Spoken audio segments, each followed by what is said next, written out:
everyone here today. I'm glad that you chose to come to this workshop, which is really teaching how to teach parents to manage kids' disruptive behavior.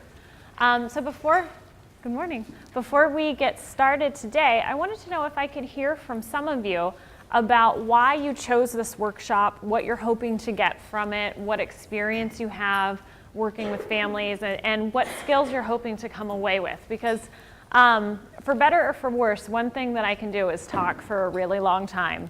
And I always have way more slides than we will probably ever get through, but that allows me a little flexibility to try to strategically make this as meaningful and useful for as many of you as possible. So yes. Yeah, I work with therapeutic foster care. Oh, great. My goal is to give my parents more tools to use to manage disruptive behaviors, which is always problematic for them. Yes.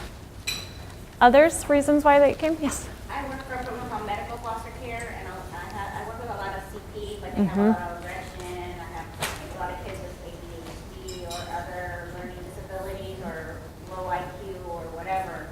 And like he said, just to give my parents more tools and help them deal with those kind of things in the home. Okay. Anyone else? Any reasons that you decided to come? I work for the school system and we do home visits, and one of the key concerns of parents is always how to deal with the children's behavior. Okay. I developed a parenting model that I call structured discipline communication, and I chose to be here because I really want to learn more about your model and then to intermix it with mine. Okay. Sounds good. To take and give. Yes. I work in the Broward school system and I work with BS and kids. And my caseload is mostly emotional, social disabilities, and I often talk to parents, and my role is called family counselor, BS and family counselor, but they are now taking on the family part. So I talk to parents about it. Okay. So it sounded like most people chose to attend because you're wanting to come away with some skills that you've gathered or to learn a different skill set for teaching parents how to work with their kids. I'm sorry, I missed you in the back. I just wanted to point out, your voice keeps going down and I'm having trouble hearing you. Oh, my apologies. Please let me know if it does that again. Okay. So good. It sounds like most people are here for that better. Okay. Most people are here for the common intent of learning new skills themselves so that they can then help parents to learn to work with their kids. And one thing that I want to make sure that I clarify, though I think it's probably understood by most, is that unfortunately this isn't my program. I didn't develop it, not selling it. Really what this workshop is intended to be is a summary of evidence-based practices for parenting behaviors. And I'll go through in more detail the different programs that were reviewed and the commonalities that were taken from each of these programs. And then additionally, I'm going to be giving you some background on the theoretical orientation that underlies the development or the chosen procedures in these behavioral parent training programs. So really what the intent of this workshop is not to teach you one specific protocolized or manualized treatment. You will get a manual coming away from here, which is a summary of many different behavioral parent training programs, but really is to teach you how behaviors are shaped over time, how to work with parents to change their kids' behaviors, what are the things that we know from the science of studying behavioral parent training, what do we know about how behaviors change over time, and then to take what we know and the commonalities among many different manualized programs and present them to you in, for lack of a better term, a generic way. So really making sure that you understand the components of different parent training programs so that you can either use this as a supplement to other parent training programs in lieu of other parent training programs, or use modules of it to fit the needs of the particular families that you work with. Because I'll be presenting a wide breadth of different skills and different strategies that you may want to work, may want to use with different families that you have. But just as we know every family is different, probably in some ways every prescription for parent training is going to be different. And we're going to have some families that really need more time developing positive relationships with their kids, while others master that skill really easily but need more help and consistent discipline. And so I hope what you can take away from this is a sense of what each of these components are, and then be able to say, to make your clinical judgment and clinical decision about how to apply these strategies with the families with whom you work. So I hope that my goal for this workshop is aligned with your goal for the workshop. And certainly, if it's not, please let me know at break so I can make some adjustments to fit the needs and fit the reason why you came here. Before I get started into the slides and go into a little bit of background, any questions for me? No? Okay. So I'm Jessica Robb. Oh, yes. Do you have handouts? I do have handouts. Thank you for the prompting. I'm Jessica Robb. I wanted to let everyone know that I don't have any, that would be lovely. Thank you. I'll just go around and Thank you. I have no financial disclosures. Oh, thank you. You're welcome. Thank you both. I appreciate it.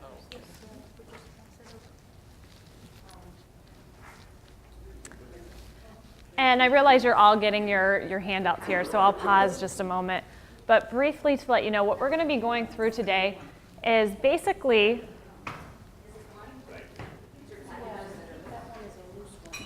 they're all loose because you can fit them into your binder. No, not yet. Yeah. But thank you. I'll pass those out shortly. Does it start at page 3? It should. It should start right where it says. And the reason why they're not collated, but just hole punches, so you can fit them in your binder if you would like to.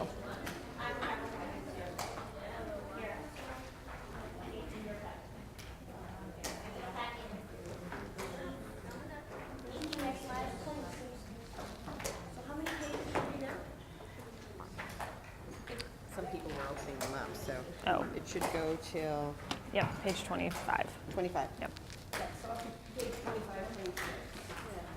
Is there anything about this? Not yet. Yeah, thank you. No, I appreciate it. Thank you.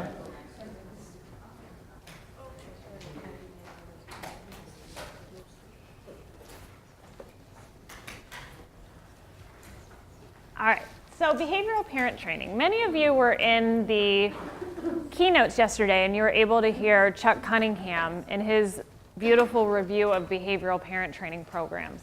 And behavioral parent training really stemmed from multiple original sources. So from Connie Hamp's work, from the work of the Oregon group who was studying social learning and social behavior, really directly in some ways from Skinner, and very much popularized by more recent researchers like Forgatch or Patterson, who really studied how families interact with each other and how children can influence their parents just as parents can influence their children.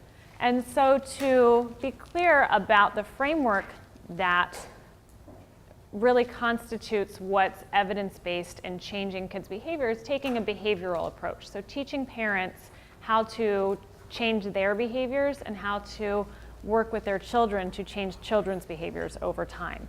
So all of the framework that we'll be working within is a behavioral parent training approach, which is really what is also known as social learning theory. And it's the underlying premise is that we are going to teach parents how to teach their children, but also respectfully understanding that children are going to reciprocally teach their parents and shape their parents' behavior as well. The other thing that we're going to go through is the commonalities of many publicly available manualized behavioral parent training programs, like Families and Living with Children by Gerald Patterson, Helping the Non-Compliant Child by Forgatch, Incredible Years by Carolyn Webster Stratton, the Community Parent Education Program by Chuck Cunningham, the MTA Parent Training Module, which is a large-scale study, and parent training was one component of the psychosocial interventions that were provided for kids that had attention and behavior problems. And so we've reviewed all of these parent training programs to pull out the commonalities and the kind of essential ingredients of each of them to make sure we give that information to you. So then we'll move into what are those effective ingredients of behavioral parent training programs, and then finally move into sessions. And when we present sessions, I'll present them to you in a linear way. So as if you were going through a parenting curriculum. But as we're going through this, I do hope that you will ask questions as they arise, and you'll clarify, do sessions have to be presented in this order, or what would your advice be about if I wanted to switch this session with this session? Is this a session that can be repeated? How do you make that judgment? Because I think that information is probably what's most useful for all of you. So as we get into the sessions later into this 2-day workshop, please don't hesitate to clarify questions that you have, or to clarify any concerns that you'd have. I'd really, really welcome that. All right, so social learning theory.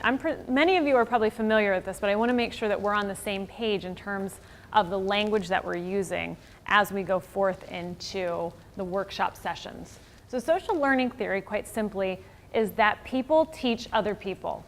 And specifically in the context of the family, children are going to teach their parents and change their parents' behavior, and parents are going to influence their children and change their children's behavior. And I think that's pretty obvious. We know that happens, but knowing that and knowing that knowledge helps us to use that strategically. The other thing that I want us to be clear on is that from studies of learning and studies of behavior, we do know that changing parents' behavior results in changing kids' behavior, and changing children's behavior results in changing parents' behavior, but the changes are not very dramatic. They're small and incremental, and they change over time. And the fourth important point that I want to make is that the changes that we expect to see within the family context can be pro-social or positive, like teaching kids how to be more affectionate or to have a more warm, engaging nature with their parents. But the changes can also be unintentionally problematic. So we can make certain situations worse, or parents can, by their own behavior, exacerbate some problems that already exist. And I want us to be clear that that can happen, so we can do our best as treatment providers to help to guide parents away from unintentionally creating a more problematic home environment. One quote here is that both pro-social and problem behaviors are taught by people close to you. That's a quote from B.F. Skinner, but again, it underscores the importance of when we're talking about changing behavior, I don't want us to get lulled into a sense of complacency that by doing all of these things, we're going to perfectly and magically create a positive home environment for families and for kids. We're going to be changing behavior over time. And I want to make sure that we're appropriately and readily talking about how behavior changes, so that way when you're working with families, if you see problematic behaviors start to arise, we know that that's a possibility and we can intervene swiftly rather than just blindly following course and not knowing when to change course. Okay. I wanted to quickly cover ways that we learn, and specifically ways that most kids learn, because this concept is expressly important in implementing behavioral parent training programs. And we can learn, and we do learn, a number of different ways. So we learn to respond quite instantly to different stimulus in our environment. So if we hear a loud bang, we might startle. And once that happens once, it's more likely to happen and to happen automatically. We can also learn from observing others, so from having the behavior modeled to us. But in behavioral parent training, what we tend to most typically operate upon is operant conditioning, or teaching kids and teaching parents how to change their behavior based upon the operations that exist in the environment. And I'll clarify what I mean by that.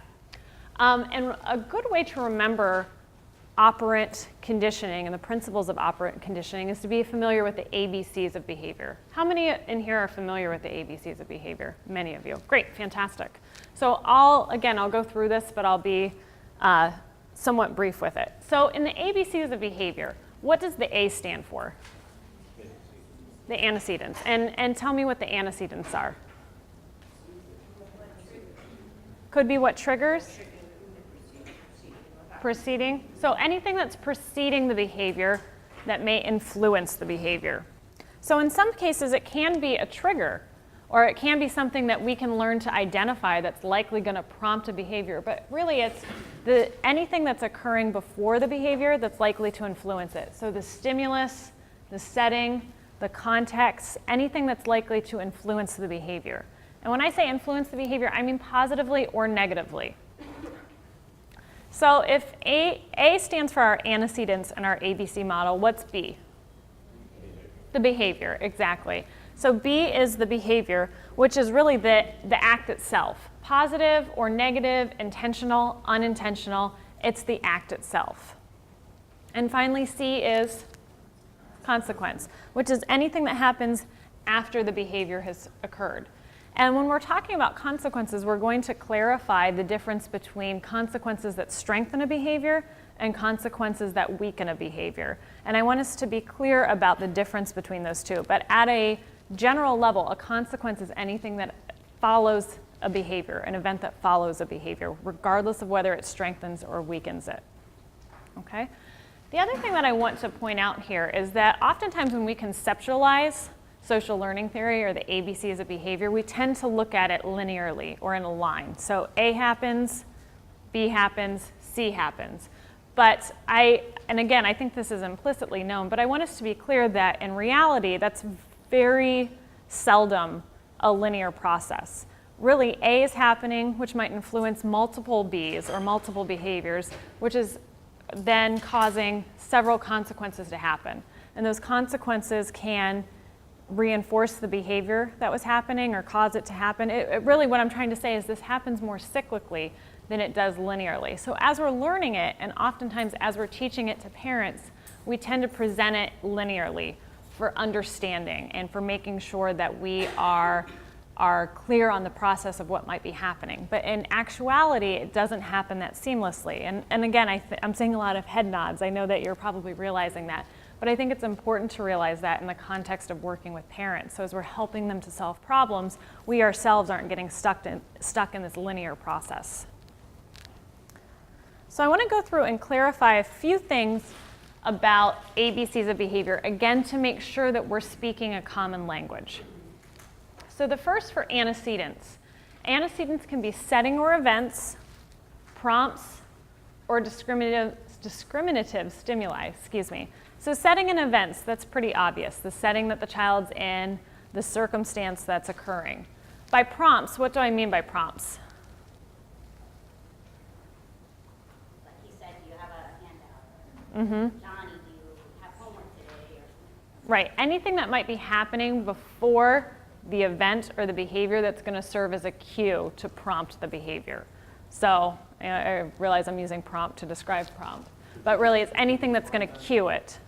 Cue it. Yeah. Can you give an example? I could give an example, and I think the great one that you gave is if the behavior that you're trying to elicit is, for instance, Johnny getting to work. One prompt might be, Johnny, I just gave you your paper and I expect you to go to work. So even though the behavior of getting to work hasn't happened yet, we're letting him know explicitly what we want the behavior to be, or we're trying to cue the behavior. And then discriminative stimuli is really antecedents that are going to help one to distinguish when they should and shouldn't respond to something. So what might be an example that you can think of discriminative stimuli? Yes?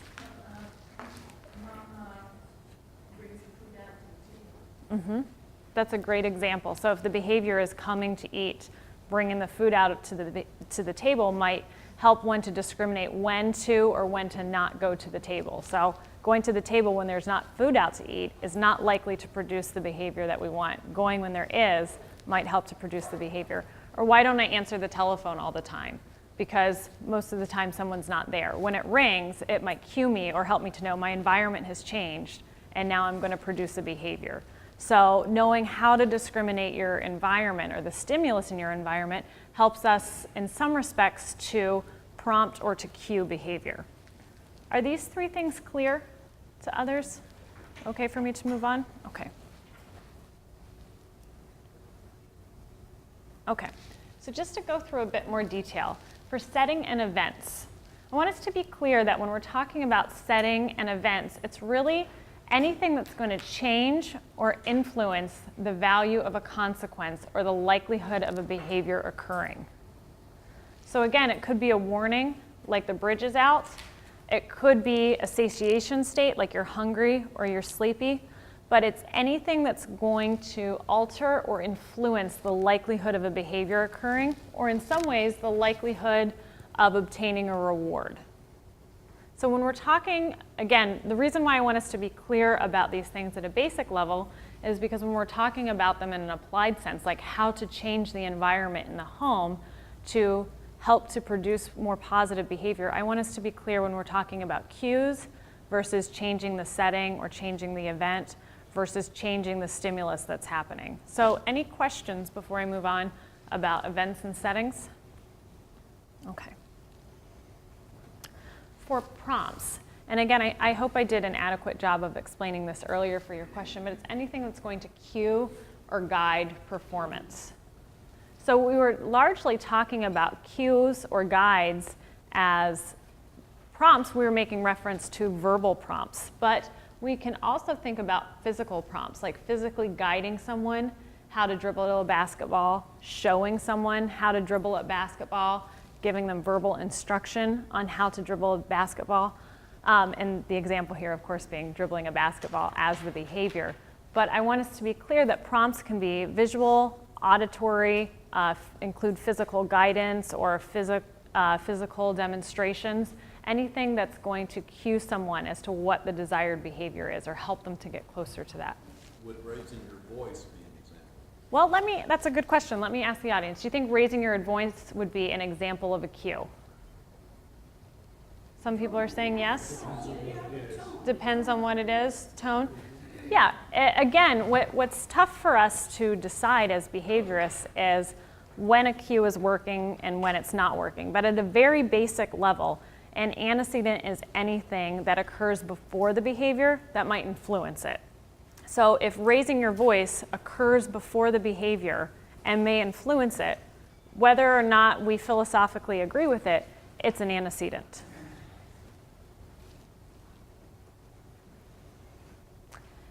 And then finally, discriminative stimuli. So an event or an occurrence, what we call a stimulus, which indicates that a behavior is likely to be reinforced. So again, echoing your great example of if the behavior is eating, which in and of itself, having access to food might increase the behavior, seeing it visually at the table might serve as a prompt that this is the time to go to the table. So that was a really great example that you provided, but really discriminative stimuli is anything that is going to or likely to indicate that a behavior is going to be reinforced or rewarded. Okay. Any other questions about antecedents before we move on to behavior? Okay. So behavior, as we said, is the event, the occurrence of something. Whether it's a behavior we want to see, not want to see, whether we're looking at it as a physical behavior, a verbal behavior, the intention of something, the absence of something, whatever it is, a behavior is what is affected by antecedents and what is affected by consequences. So let me explain this in a bit more detail.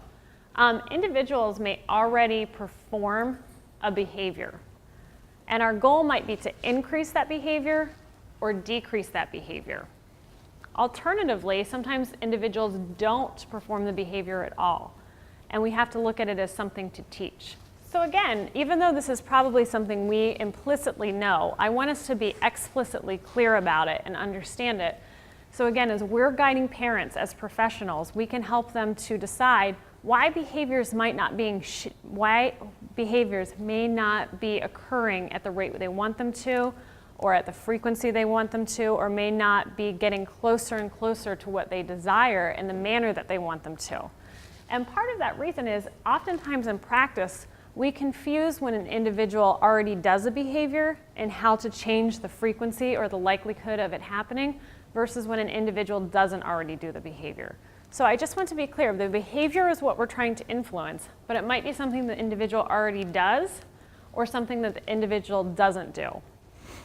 So when we're talking about something that an individual already does, when we move on to talk about consequences, what will be chiefly relevant is understanding antecedents and consequences and how those might shape or change that behavior if it's something that's already occurring.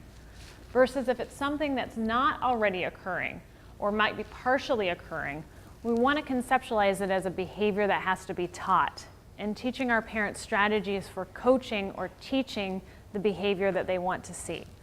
And again, the reason why I point this out is some of these strategies that we'll be going into are more skill-based learning strategies, meaning giving parents tools for teaching their kids how to do certain behaviors rather than just shaping what already exists.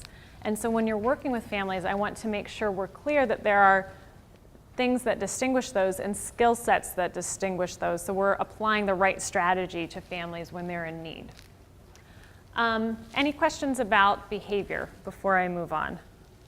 Yes? I might be a little late. No, not at all. Let's say, just like picking up a behavior at the home, 3-year-old Johnny coming to school and might be picking up a little chair, get angry and throws things. That's a behavior. Okay, so let me make sure I just understand. So as an example of a behavior, we have a 3-year-old child who goes to school, stands on a stool, and throws things. Little chair and throw across the room. Oh, so he might pick up a little chair and throw it across the room. And your question is that a behavior? I'm telling you, it's a behavior. No, and I believe you, it's a behavior. But you're saying in the home.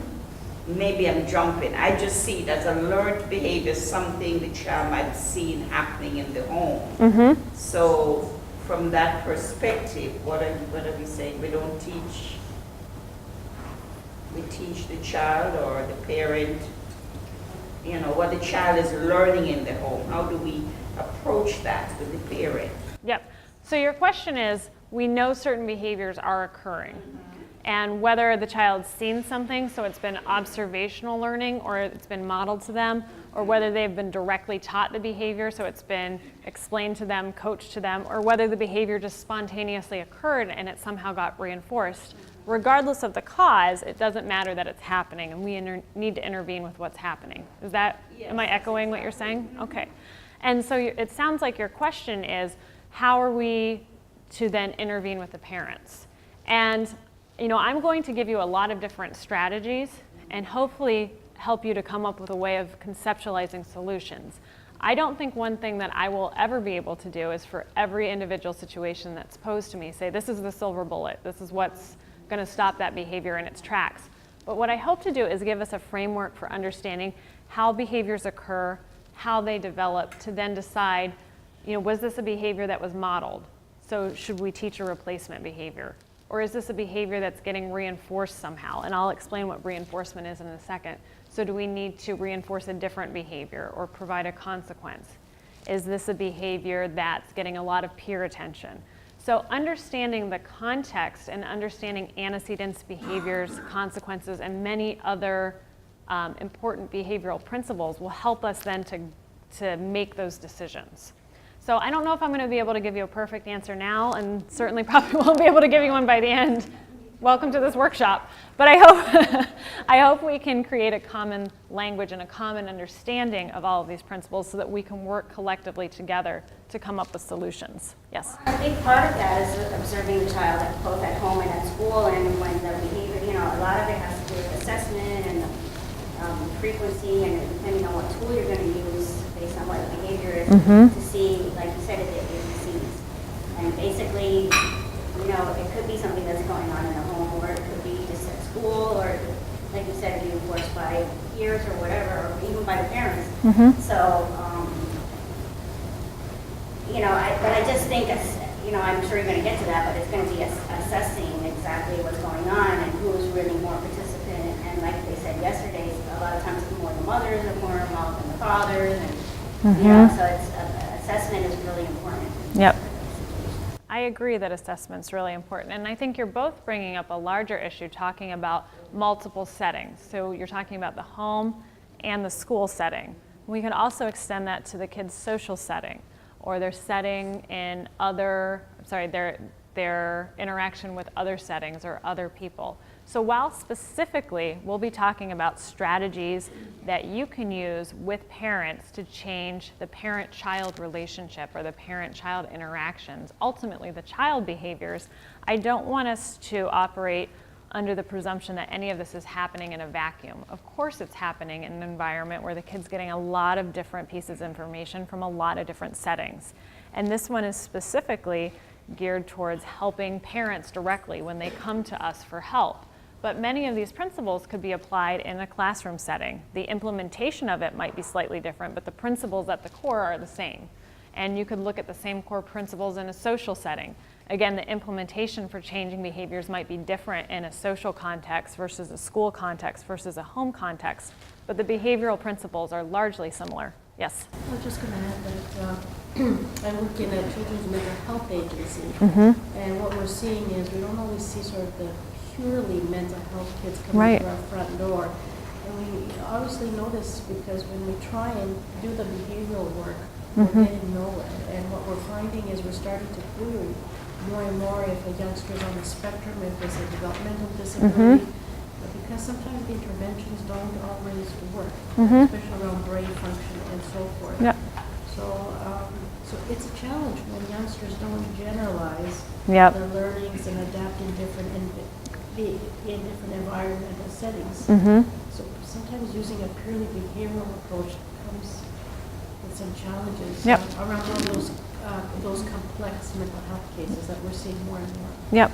And certainly I don't think any of us would dispute that a child's learning style or other antecedents, be they mental health diagnoses or home settings or capacity or swiftness of learning, so the number of repetitions that they need, all of that, of course, is going to influence the readiness in which they learn a behavior. And I don't think any of us would dispute that. But again, oftentimes the strategies that we implement sometimes fail because of a lack of understanding of the basic concepts. And I'm in no way insinuating that to be the case, but just clarifying that that can often be one of the reasons why the behavioral interventions we set up, beautifully designed as they may be, when in practice don't seem to have the punch that we would want them to. And it might be because we're failing to understand other contextualizing factors, or it might be because the frequency or the intensity in which we're doing behavioral interventions just isn't enough to produce that change. So these points that you're bringing up, I think, are so valuable for us to hear because, you know, right now, the beginning of this workshop is largely making sure we're on the same page with concepts. But I do hope as we get into sessions and strategies specifically, we can work together collectively to address problems that you might be seeing with the kids with whom you work or with the parents with whom you work, so that you can take some of those contextualizing factors and think, how might they be being maintained? Or how might this behavior be being taught? Or how might this behavior be punished? And really use these principles to more practically implement strategies and to think about, how can I use this with parents? Okay, before we move on to the next slide, other questions about behaviors and distinguishing a behavior that that a child may already do versus behaviors that a child may not do yet and may need to be taught. Do we understand the difference? Awesome. Okay. A few concepts that I want to make sure we're clear of. And again, this might be largely familiar to some, but I want to make sure we're using the same vocabulary as we move forward. When we're talking about behavior, again, we'll be talking about how behavior, or the event, the occurrence, what it is that we have in our linear line of ABC is affected. And we'll talk about how it's affected by antecedents, but also how it's affected by consequences. But I want us to be clear about a couple concepts regarding behavior. And the first is shaping. And I want us to be clear that oftentimes when we are trying to affect a behavior, we're trying to often affect the intensity of the behavior or the frequency of the behavior or whether or not the behavior occurs at all. And the parents with whom we're working very badly want the same thing. They want the intensity to change, the frequency to change, the behavior to start, or the behavior to stop. And in actuality, what we often see is that we get closer and closer iterations of the behavior that we want, or closer and closer iterations of the behavior that we want to stop happening over time. We very rarely get the exact behavior that we want to see or the frequency that we want to see happen readily. We see it change slowly over time. And that's the concept of shaping. Shaping is really the reinforcement, and I'll clarify in a moment for you reinforcement. The reinforcement of successive approximations to the goal. And successive approximations, I mean getting closer and closer to the desired behavior that we want to see. So not seeing the end goal right away, but seeing steps closer and closer to it. We often see the behavior that we're trying to influence via our consequences or our antecedents changing over time. And so getting closer and closer to what it is that we want it to see. But I want us to be clear that we don't often see dramatic change. We see change over time and change of that particular behavior in the way it presents itself over time. So when we're talking about strategies that involve shaping, what I'm making reference to is seeing changes in the behavior, either in the intensity of the behavior, the frequency of the behavior, or the way the behavior presents itself over time. So when I'm presenting a shaping strategy, which I will be doing, I want us to be clear, because sometimes we say, but that's not going to give us the behavior we want right away, or that's not going to stop the behavior right away. So again, I just want us to be clear about when it's a shaping behavior versus when it's a chaining behavior versus a teaching or coaching type of strategy or behavior. So shaping, is everyone clear that it's change over time and it's getting closer and closer to the desired behavior or goal that we want? Okay. Changing then is that many end goals are comprised of lots of smaller behaviors that have to happen to get to the end goal. A very easy example of that is getting dressed. To be dressed, though that's the ultimate outcome that we want, that's comprised of many behaviors. And that's a very easy one for us to understand in terms of, okay, I've got to put my head through my shirt hole, my arm through my shirt hole, pull my pants up, put my belt on, put my socks on, put my shoes on, that it's comprised of many behaviors for the end result of being clothed or being dressed.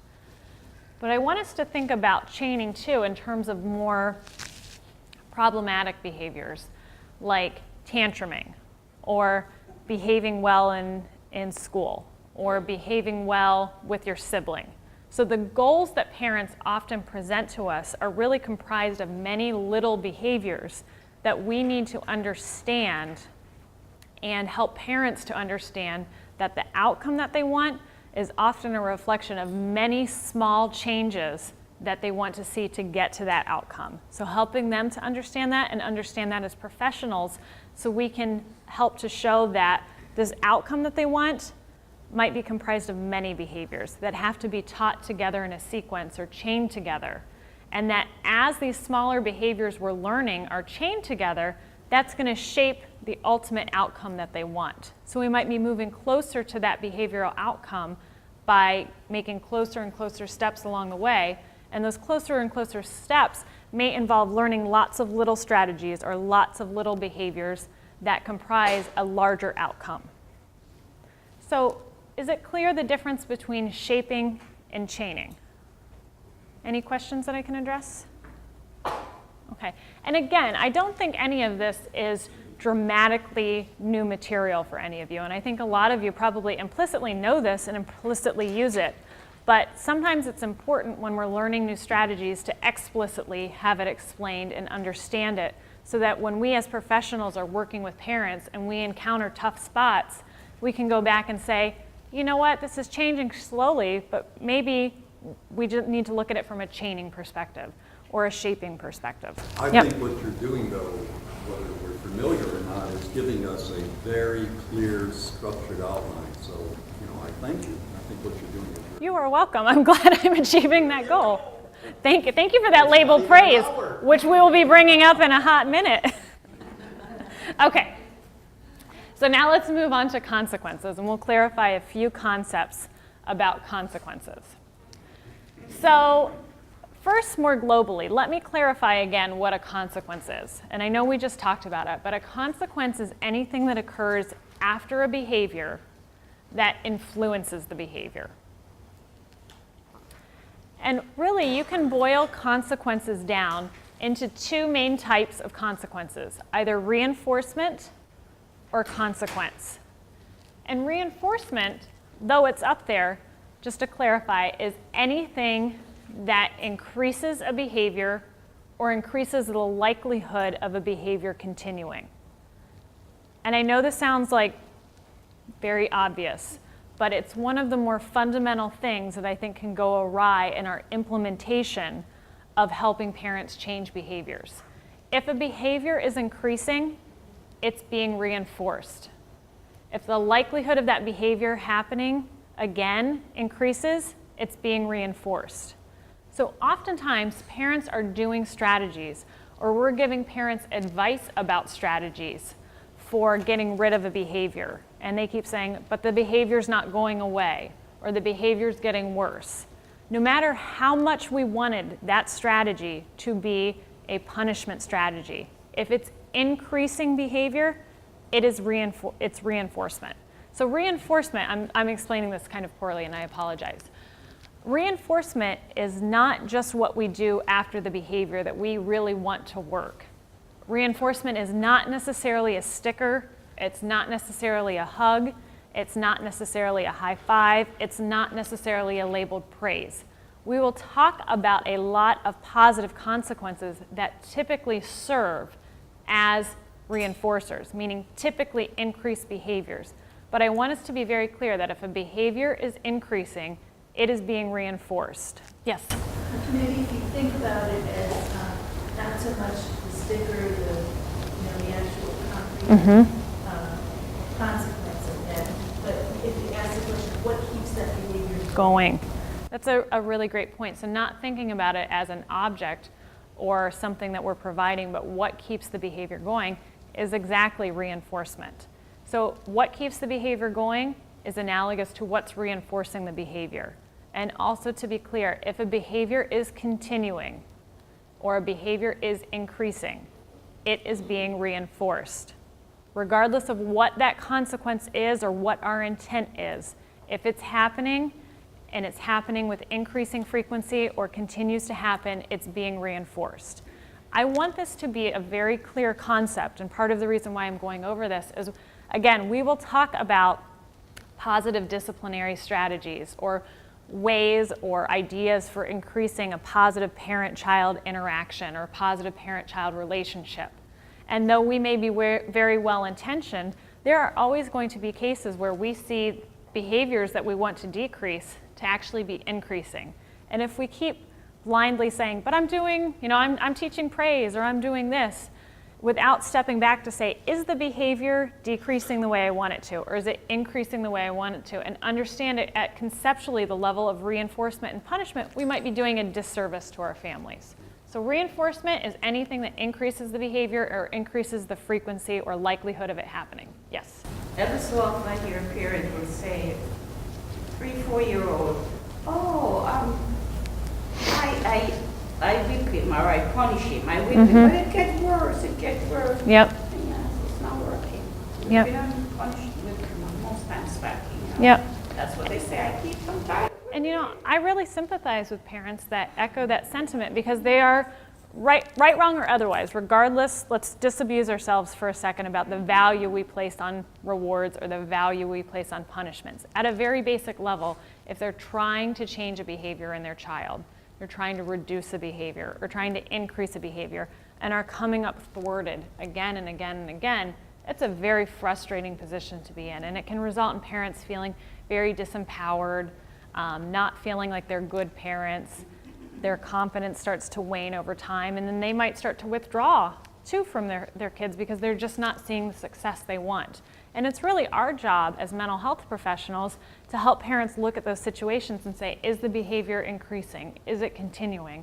Let's look at it from strictly a behavioral perspective to see, are we reinforcing or maintaining that behavior? Yes? Yeah, I think there's also a tendency, if they're using what they think is a mechanism that should work, if it isn't working, to simply intensify the mechanism. Yep. Instead of looking, well, this isn't working Right. at all. Because that's the skills that they know to use. Sure.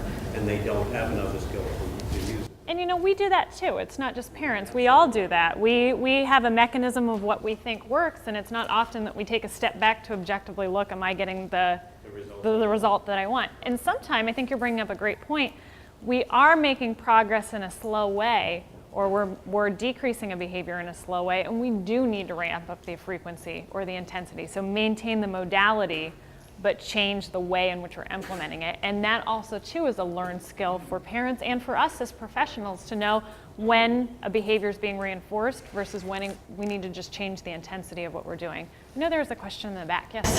How would you differentiate between working with extinction? You know, it's like that last person trying to get the reinforcer, Yeah. not giving it to it, it's getting worse. Yes. With the process, or they working.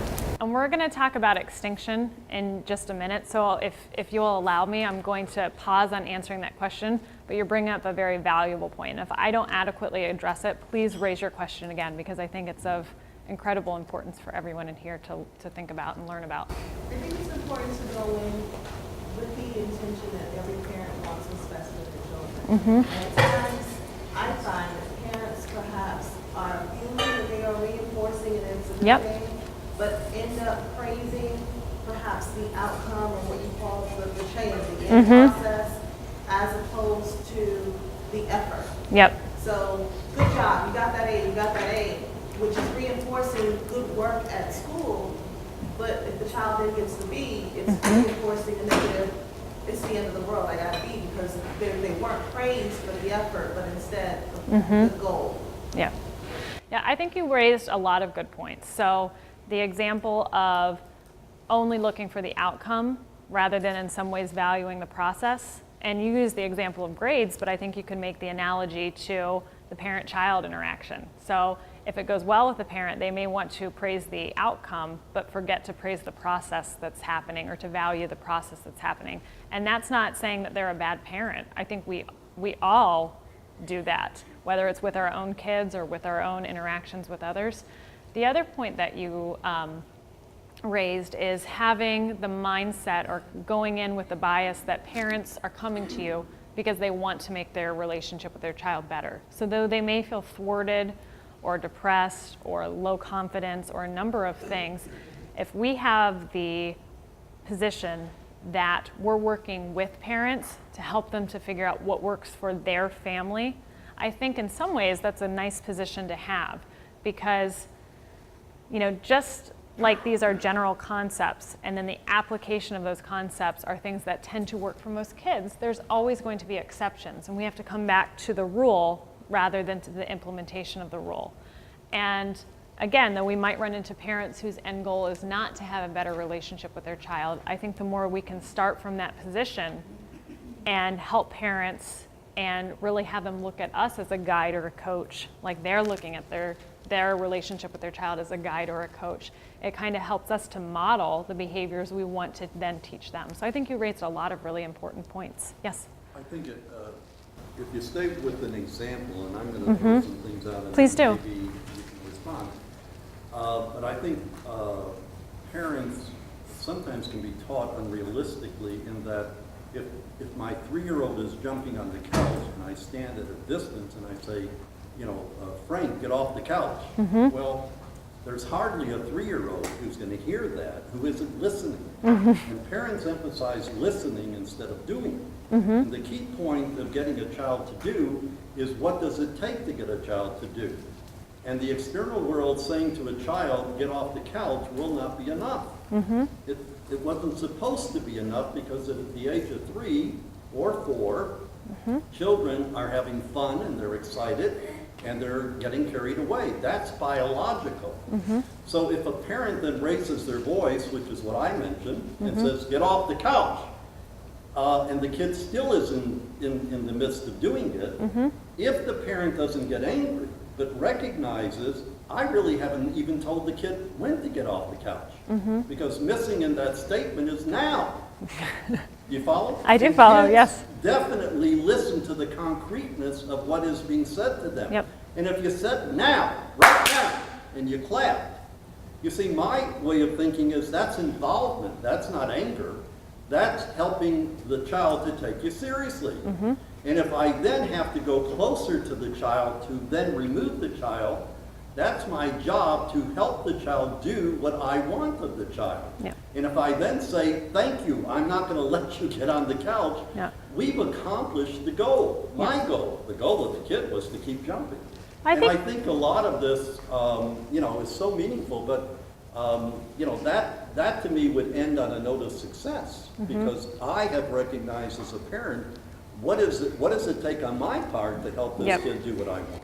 You know, I think you're bringing up a couple of points, and one is taking these concepts and then teaching the application of them. And the application of concepts is going to look differently, family to family, and situation to situation. And I also don't think we can separate ourselves from the equation. As therapists or as mental health counselors or providers, we're working directly with a family, and so our interaction with the family is also going to shape the way they interact with the family. Again, before we get too much into implementation, I want to make sure we do have that common language of behavioral principles, so that as we're developing the implementation of those principles, we're keeping in mind what affects learning for most kids, and how do we know when learning is happening. I think the other point that you brought up is that we have to honor developmental considerations. So even though the core principles may be the same, the way I would teach an adult is going to look dramatically different from the way I'm going to teach a child. And the way I teach a 3-year-old child is going to look dramatically different from the way I teach a 13-year-old child. The degrees of difference are also going to be apparent in the families that I'm working with. So one 3-year-old child might be coached differently than another 3-year-old child, and one 13-year-old different from another 13-year-old. So before getting too into specific strategies for implementing these principles, I'm going to take it back for a second to make sure we're again on the same page with the principles.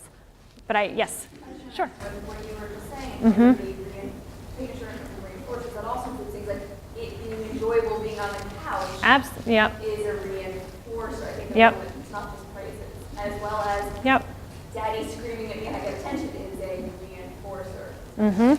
Yep. Other side of numbers. Yes, we're all raising really, really valuable points. And again, I'm going to pause on questions just for the moment in the interest of time and keeping us on schedule, and come back again to core concepts. But I can already tell and am encouraged that there's going to be a lot of conversation and a lot of working together when we talk about the specific skills and how to implement them.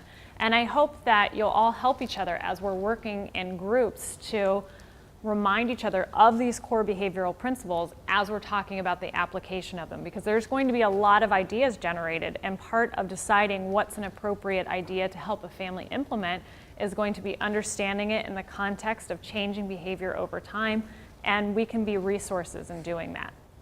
So we've talked quite extensively about reinforcement, and I want to make sure we're clear that reinforcement is anything that increases a behavior or influences the likelihood of it happening again. Any question about that? So again, punishment, or the contrast of that, is anything that decreases a behavior or decreases the likelihood of a behavior happening again. So again, we must look at it from that objective standpoint. Punishment is not something that we want to stop the behavior. Punishment is something that stops the behavior or decreases the behavior. So looking at it in an objective way, is the frequency of the behavior decreasing? Is the likelihood of the behavior continuing decreasing? If so, that behavior is being punished. If not, the behavior is not being punished. Is that distinction between reinforcement and punishment, clear?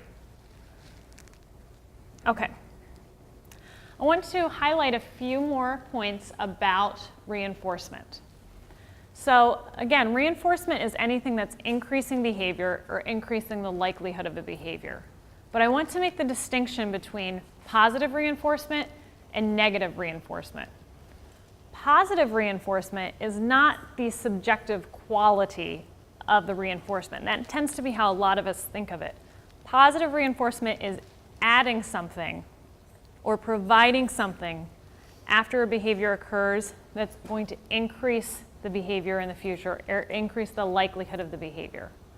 So can you think of an example of positive reinforcement? So a behavior occurs, something is added as a consequence, and that behavior is more likely to occur in the future.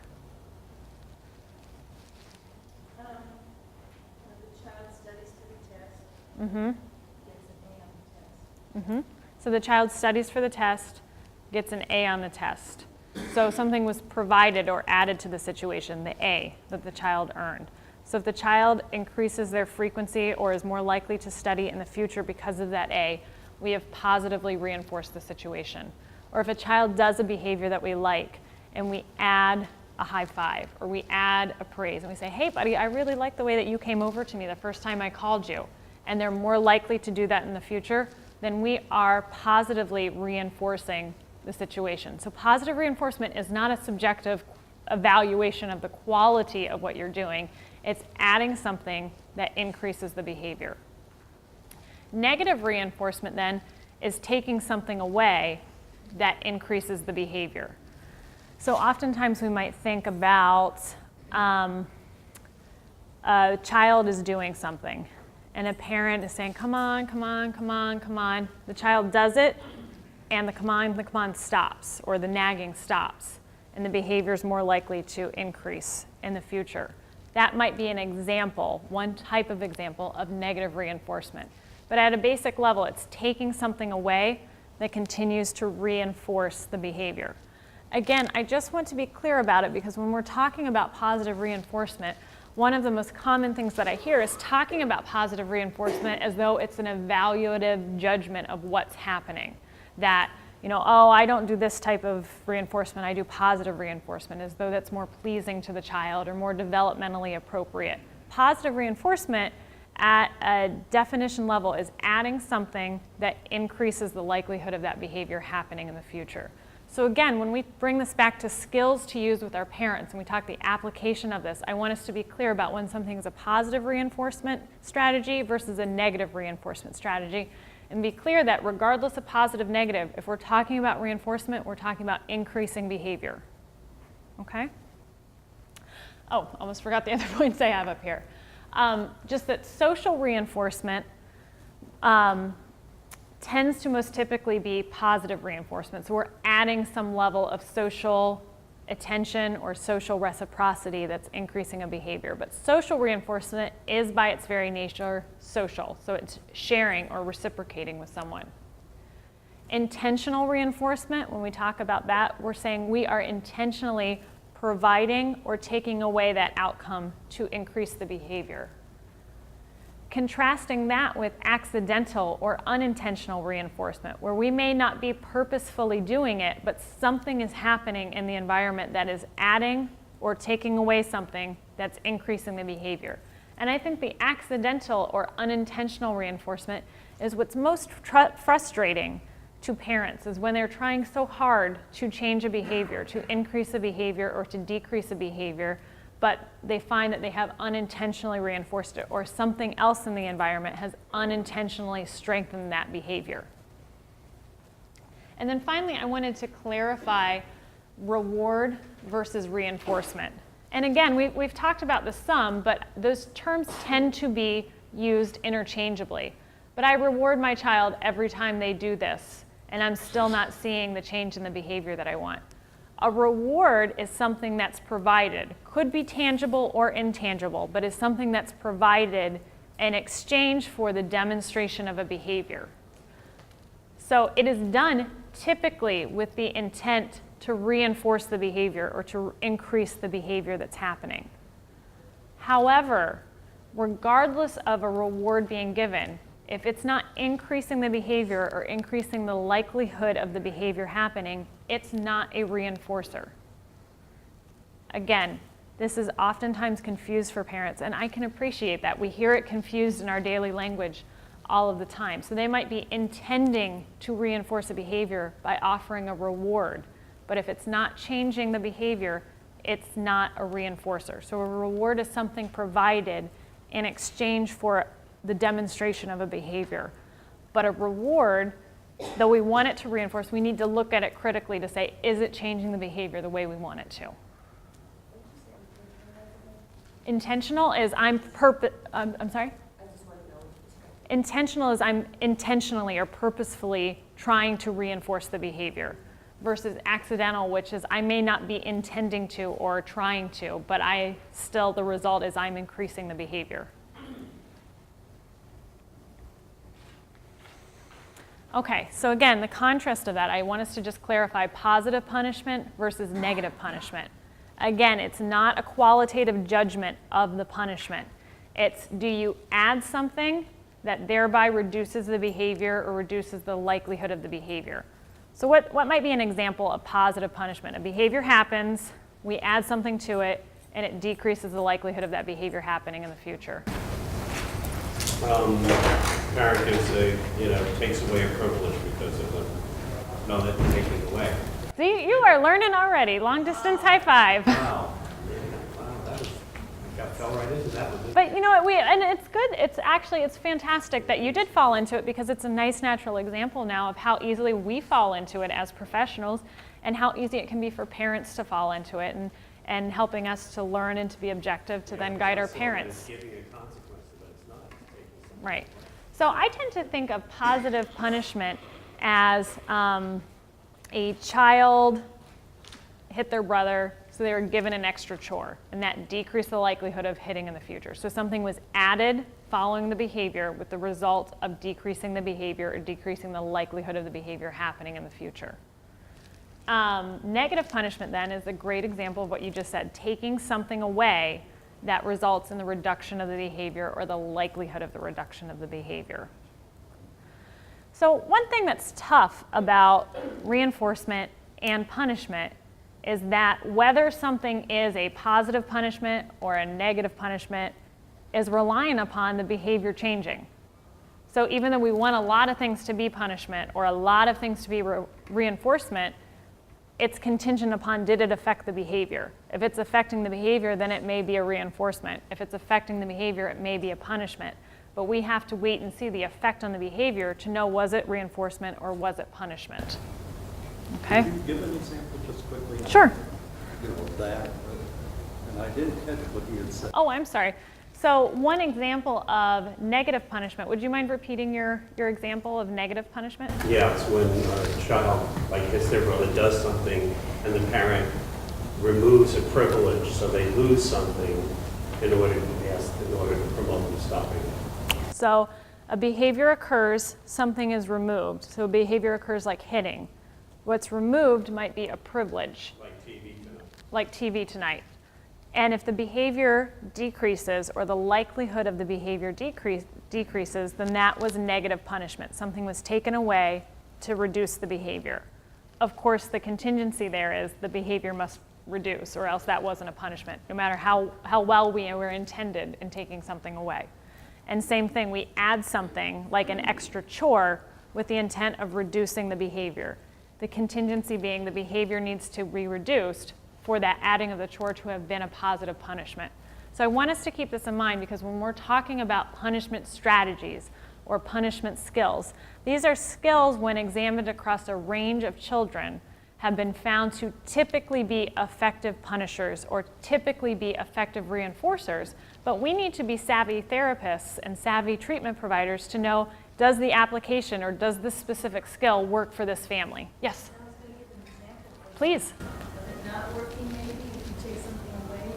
Some kids, the parents will say, well, I'm going to take something, I'll take your TV away if you, you don't, do your homework. And the kid says, I don't care, and really doesn't care, and really, continues to not do their homework. Yeah. So, So the parent can keep taking it away and get angrier and angrier and angrier, but if it's not reducing the behavior, you're right, it's not punishment. We sometimes, when we're teaching parents, have tried to use language similar to what you're doing. Is would this be a positive reinforcement for the child? Would this be rewarding from the child's experience? So a positive reinforcement would be a reward for the child if it's from the child's experience. And a negative reinforcement would be relief for the child from the child's perspective. And that builds in, you only know once you apply it. Right. And the positive punishment would be punishing to the child from the child's perspective, experience. And the negative punishment would be a loss to the child from the child's experience. I think that's a really The words reinforcement are so tough, yeah. confusing Yep. in a parent training situation. Was everyone able to hear what she was saying, the language that they use with the child? So what's been a loss for the child, or what has been something that happens to the child from their experience that has been a punishment. So getting parents to generate things that have typically worked, but using different language to make it more accessible to parents. It gets across the notion that anything we use will be individualized, because we need to start from the experience of the child about what is a reinforcement, and if it's a positive reinforcement for the child, then it would be rewarding from the child's experience. We won't know until we apply it and see what happens to the behavior. If it's a negative reinforcement we're intending, we won't know if that's the case unless the child is experiencing it as relief. So when we try to get the parents in the child's shoes, they can sometimes turn around and say, well, that really isn't relieving for the child. It's actually it's actually a punishing for my child. Yeah, so it's not relieving, Yes. it's Yes. something that would be aversive. It's a way of reducing the amount of language, actually, because of those developmental considerations, not just for the parent, but if the parent talks to the child. But then negative reinforcement would be a relief, whereas negative punishment in the child's experience would be a loss. I don't know, a loss of something that the child would otherwise find rewarding. Right? It's from not only the intention of the parent, but going back to what the experience of the child is. Yes. But I think one of the things that I found over the years, and I'm a little grayer than most, than all, is that what's missing in what you're saying is the knowledge that you're giving the child a choice. No, I don't know, the parent is. No, let me right. finish. Oh, sorry. No, you're giving the child a choice. If you don't do your homework, I take this away. That doesn't mean I have to do it. And when you have a resistant child who is caught up with, you can't make me, then you can pile on, which is what discourages parents, punishments. And it ain't going to get through to the child because the child is omnipotently involved in, I will show you, you can't make me. My want is more important to me than what you want of me. And therefore, that affects the relationship because here you have a parent who is emotionally involved with this child, not a teacher. Teachers are emotionally involved, but parents are deeply emotionally involved. If a teacher says, I'm deeply, there is no comparison between a teacher and a parent. And so you have a child who is actually following through, carrying out what the parent is saying. It's like a child who once said to me, before I saw you, my parents would give me choices. And when they gave me choices, I would weigh them. And he said, and he'd get into fights. And one day his mother said, if you get into one more fight, there'll be no birthday party. So he goes outside. He was 10. And a boy throws a ball at him. And it hits him accidentally. And he picks it up and he glares at the boy. And then he thinks to himself, because it's important to know, how does that child think? I guess there'll be no birthday party. So it was a choice that he felt was given to him. And in that case, there was no way that birthday parties were going to necessarily be enough to get him because he was heading off to a special school. I don't know if I'm making sense, but I think it's important to clarify. I think what both of you are bringing up is, again, strategies that you have found helpful in the implementation of these behavioral principles, and also echoing the importance of things like the frequency, the intensity, the considerations of not only the kids with whom you're working, but the families with whom you're working. So I appreciate all the feedback that everyone's providing. A few other things. Here's Extinction for you, so hopefully I do a good job covering it, that I want to bring up with consequence. So we talked about consequences as reinforcement or punishment, and said that generally consequences can be divided into those two general categories. Another that I want you to be aware of is extinction. And extinction is different than punishment. Extinction is the cessation or stopping of something that had been previously reinforcing that results in a decrease of the behavior. So I'll talk through these examples and then we can talk about this concept in a bit more detail. So if a parent previously gave attention, let me stop right there. So if you're giving someone attention, is that a positive or a negative strategy? Not subjectively, just in terms of good. It's positive. Okay. So a parent previously gave attention to a child every time they whined. and realized that the attention reinforced or increased the whining. We had been positively reinforcing whining by providing attention after the occurrence of whining. So that's the situation here. The behavior was whining. The consequence was attention was given afterwards. The whining was increasing.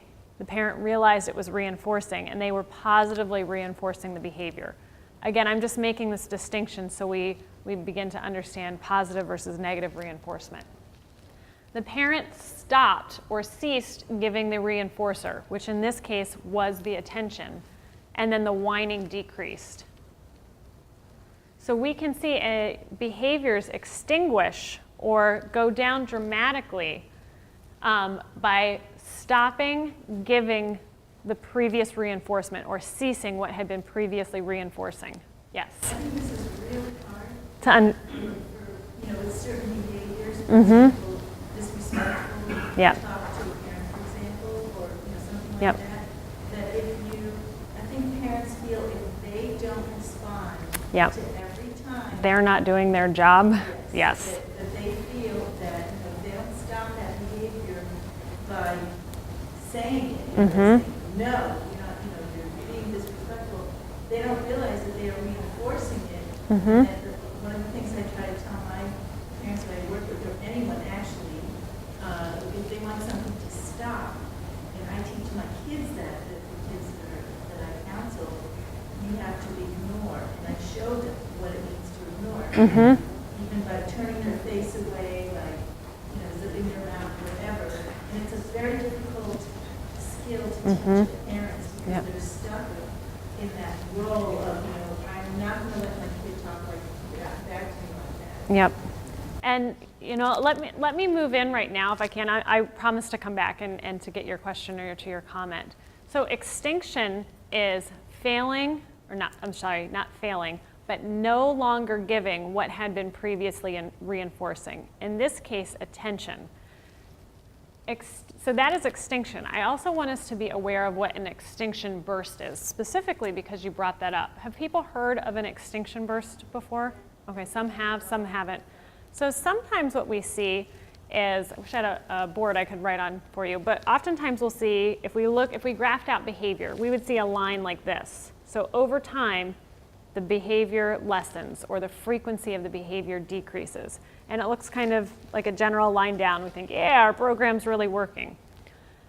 Other times, when we intentionally stop providing what had been reinforcing to the child, we will see an increase in behavior for a short-term period of time. And that kind of makes conceptual sense to me, because the way I understand it, though I would be happy to hear from others, is if a child whined, and they had been given attention before, and whined and attention, and the behavior was increasing over time, they had learned a pattern. I whine, I get attention. Disabusing ourselves of what value we place on whining and just looking at it objectively. I whine, I get attention. I like attention, I'm going to keep whining. So all of a sudden that reinforcer, that attention, is removed from the situation. And I can see where a child might say, oh, I just whined. I didn't get a reaction. I usually did. Perhaps I wasn't heard. I'm going to whine a little louder or a little stronger. Still I'm not getting that reaction. Perhaps this always worked for me in the past. Let me ramp up the intensity of my whining. Let me ramp up the intensity of my whining until eventually it's no longer reinforced, and we see a pretty dramatic drop-off in that behavior. Another example might be if you had a rat or an animal who every time they pushed the lever, they got a pellet of food. Push the lever, pellet of food. Push the lever, pellet of food. Push the lever, no food. Wait, push the lever, no food. Push the lever, no food. Push the lever, no food. That can't continue forever. Eventually the animal learns, I no longer get food from this lever. I'm going to have to look for it in a different way. Or I no longer get attention from whining. I'm going to have to look at it in a different way. But we will sometimes see the increase in intensity or frequency of the behavior when what had been previously reinforcing has stopped. And again, this is important, I think for that reason that you mentioned, is that setting parents' expectations for what the likely outcome might be. You might either see slow change, or in some cases, we'll see a really dramatic increase in the behavior and an equally dramatic drop off in the behavior, can help them to know, is this just something I need to ride through, or is my program not working?